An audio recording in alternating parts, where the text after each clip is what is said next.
No appetite, can't finish food. Not sure whether to continue this journey or not, thinking face.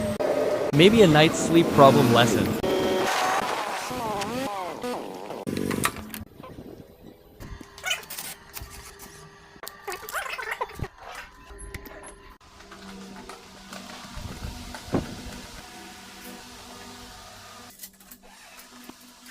Also not recommended to revisit this hotel. Constant lingering smell of second-hand smoke. Price paid acceptable, was budget.